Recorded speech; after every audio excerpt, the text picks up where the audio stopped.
Welcome to Whispers of the Heart, where every story is a feeling you've lived before. New love stories every week. Turn on notifications so you never miss a story. Speak slowly, softly, with warmth. The roses were in full bloom the morning Eleanor Ashford arrived at Blackwell Manor. She had not been invited. She came because her late father's solicitor had sent word that certain financial matters required her attention. Matters tied to a debt her father had owed the Duke of Blackwell for nearly a decade. She wore a simple grey dress. Her hair was pinned neatly, but without extravagance. She carried no maid, no footman, no letter of introduction beyond the one folded in her glove. The butler, Mr. Hensley, opened the door before she could knock. "Miss Ashford," he said quietly. "His Grace is expecting you at the East study." She followed him through marble corridors lined with portraits of men who all shared the same cold eyes. Dark hair. Proud jaws. The Blackwell line had been manufacturing arrogance for centuries.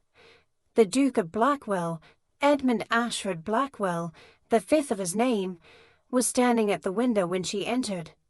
He did not turn around immediately. He let her stand there, in the middle of the room, for a full minute before acknowledging her presence. When he finally turned, Eleanor's first thought was that he was younger than she had expected. Her second thought was that he was exactly as cold as she had been warned. "Miss Ashford," he said. Not a greeting. A statement of fact. "Your Grace," she replied, curtsying with perfect precision. He looked her over the way one might assess a piece of furniture. Briefly. Without real interest. With the quiet conclusion that it did not quite belong. "Your father owed this estate £4,000, he said. He died before settling the debt. You are here, I assume, because you believe you can negotiate." "I am here," Eleanor said calmly, "because I intend to repay it." Something flickered behind his eyes. Surprise, perhaps, or mild amusement. "You," he said slowly, "intend to repay £4,000. In full. Within the year." He almost smiled. It was not a kind almost smile. "Miss Ashford." He clasped his hands behind his back and moved toward his desk. "I do not know what world you have been living in, but women in your position do not simply repay £4,000. You have no title, no inheritance, no husband." He paused. "Know your place." The room went very quiet. Eleanor looked at him for a long moment. Then she curtsied. Low. Perfect. Utterly composed. "Good day, Your Grace," she said. And she left. Paused 2 seconds. What Edmund Blackwell did not know, what very few people knew, was that Eleanor Ashford had not arrived in the county empty-handed. Her father had been a dreamer and a spendthrift, yes, but her mother had been something else entirely.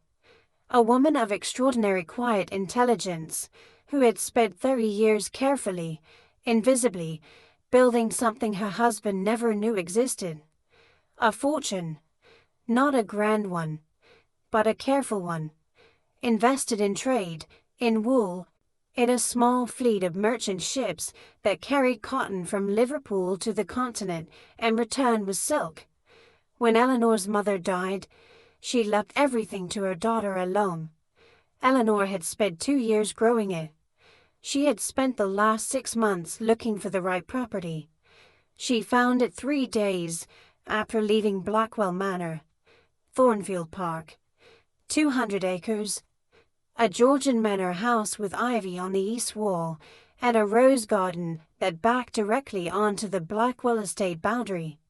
She bought it on a Tuesday. By Thursday the county knew.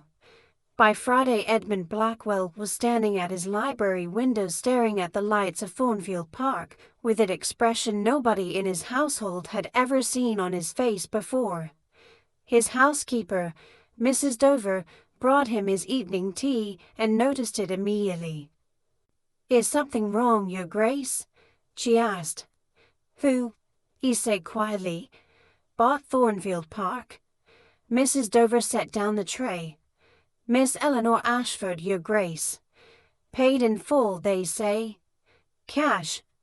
The silence that followed was very long. They met again at Lady Pemberton's autumn dinner, 3 weeks later. Eleanor arrived in deep green silk.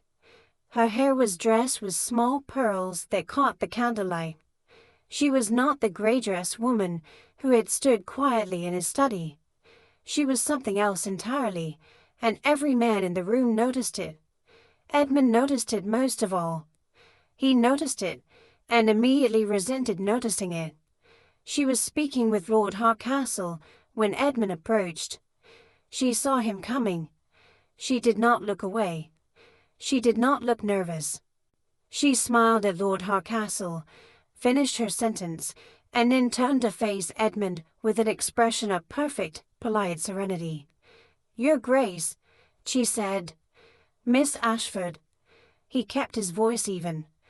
"I understand you have become my neighbor." "I have," she agreed pleasantly. "The roses at Thornfield are extraordinary this time of year. You can see them from the boundary wall. I do hope the view does not disturb you." Several people nearby were listening. Edmund could feel it. "Not at all," he said carefully. "Wonderful." She smiled. "I find good neighbors so important, don't you?" He had no answer for that. It became a habit, though neither of them would have called it that. Eleanor walked her grounds every morning.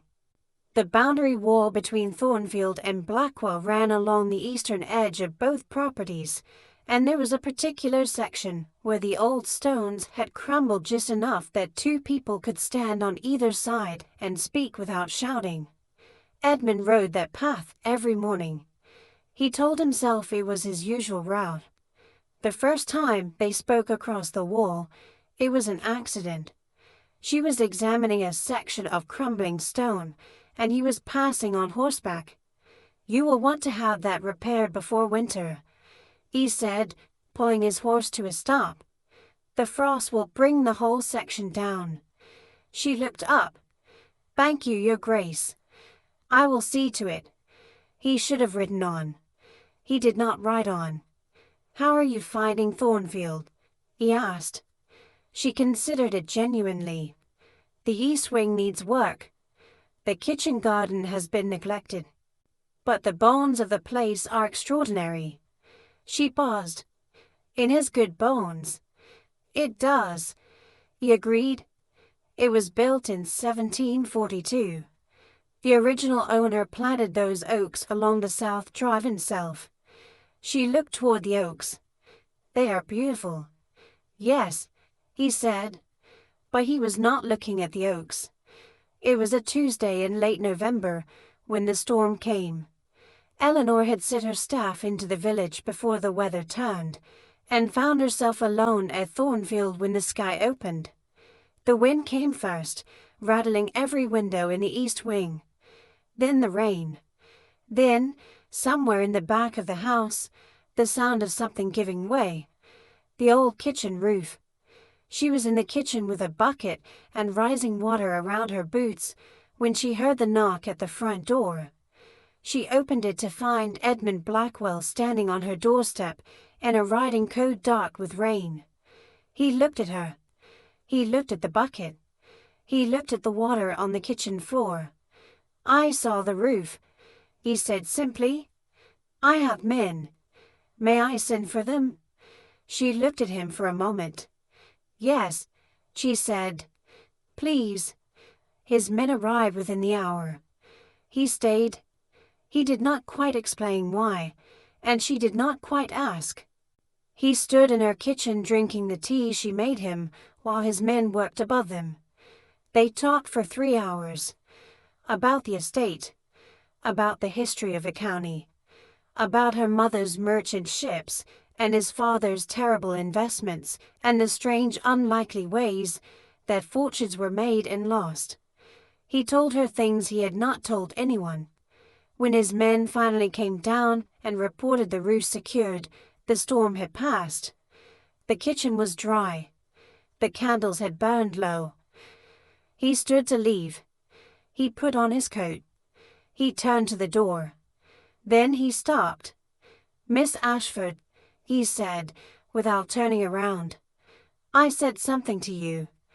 The first day you came to my study. I said—" "I remember what you said," she told him quietly. "I was wrong," he said. "I was wrong, and I was unkind, and I am sorry."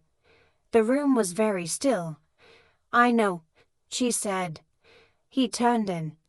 She was watching him with those calm eyes that had never once looked afraid of him. And he understood, standing in her kitchen at 10 o'clock on a stormy November night, that he was completely and utterly lost.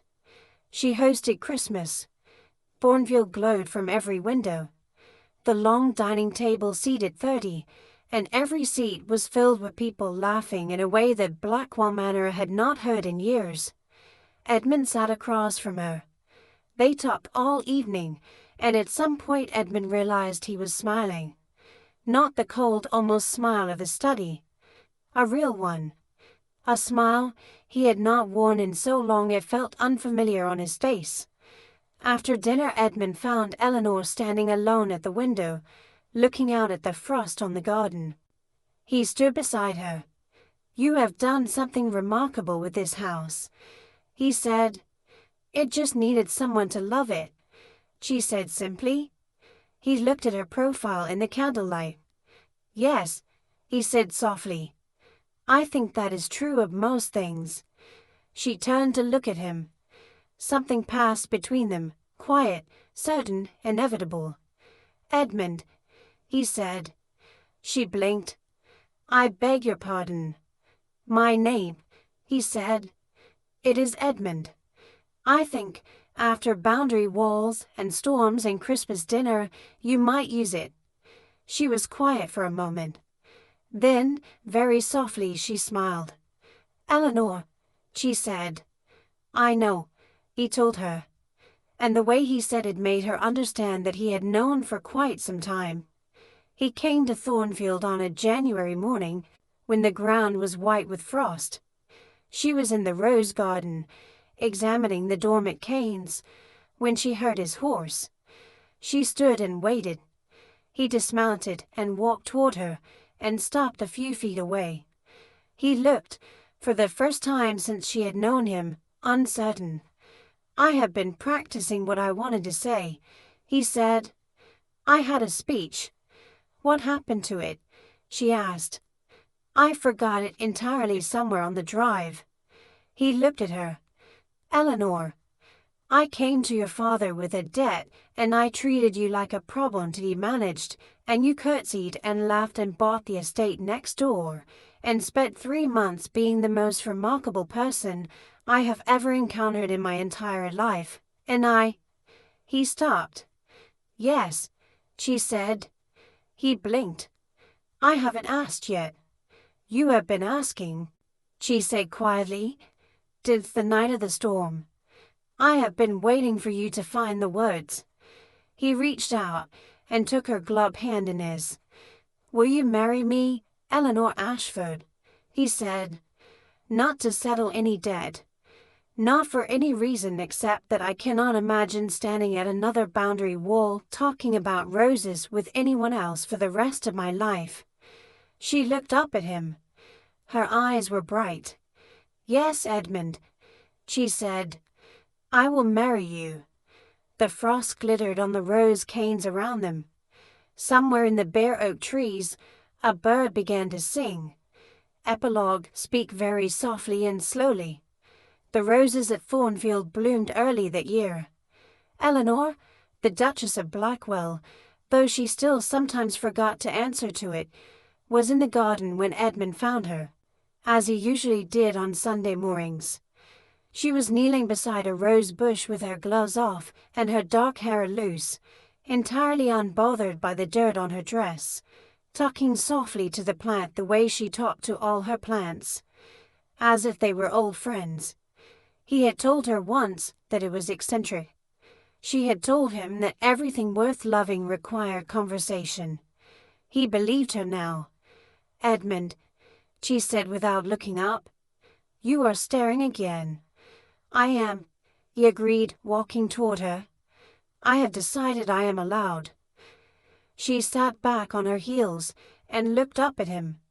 There was a smudge of sore on her cheek. He crouched down and wiped it away with his thumb, and she caught his hand and held it against her face for a moment. "The yellow rose is blooming," she said. He looked. It was one perfect yellow rose on the south-facing wall. "So it is," he said.